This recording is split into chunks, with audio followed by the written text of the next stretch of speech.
سلام دوستان عزیز، خوش آمدید به یکی از آموزش دیگر در فن تکنیک های کامپیوتر.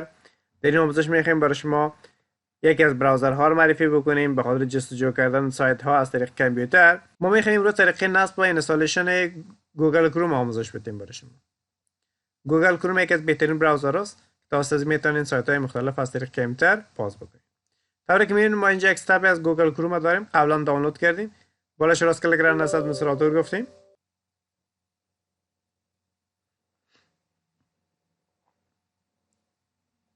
خب میگه باید به اینترنت وصل شما، مشکل نداره، فعلا نیاز به وصل شدن به اینترنت نداره. میتونیم در این مرحله اینترنت تا قطع کرده باشیم. طوری که مشاهده میکنید فعلا در حال نصب شدن است.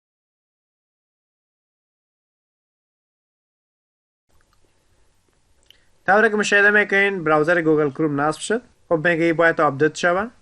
البته اگر چی ما ورژن جدیدش دانلود کردیم یک دو ماه قبل، اما باز هم آپدیت های از جدید از اومده میگه باید آپدیت شود.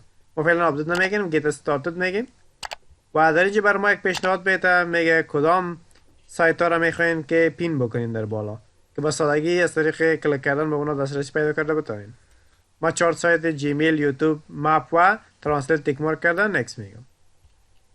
طوری که در قسمت بالایی میبینید اینجا پین شدن و با سادگی با کلیک کردن میتونین به اونا دسترسی پیدا کنین. و دیگه اینجا پیک بک‌گراند است. از طریق میتونیم ما بک‌گراند یا پس زمینه تعیین بکنیم با صفحه براوزر ما، یا دیفولت ساده باشه یا میتونیم از این رنگ ها و منظره ها استفاده بکنیم. مثلا من ارد انتخاب میکنم، نکست میگم، بعد میگه set از دیفولت یا اسکیپ میگیم. میتونیم ما رو set از دیفولت قرار بدیم، یعنی به این معنی زمانی که ما یکان لینک باز بکنیم اتومات در گوگل کروم باز شود. خب در اینجا برای ما میگه چی رو باید میخوایم به اساس پیشفرض یا دیفولت انتخاب بکنیم. ما گوگل کروم انتخاب میکنیم.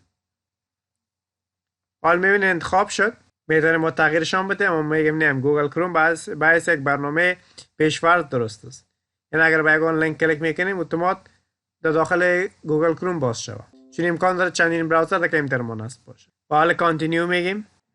طوری که میبینید گوگل کروم به صورت کامل نصب شد و حالا میتونیم از این استفاده بکنیم.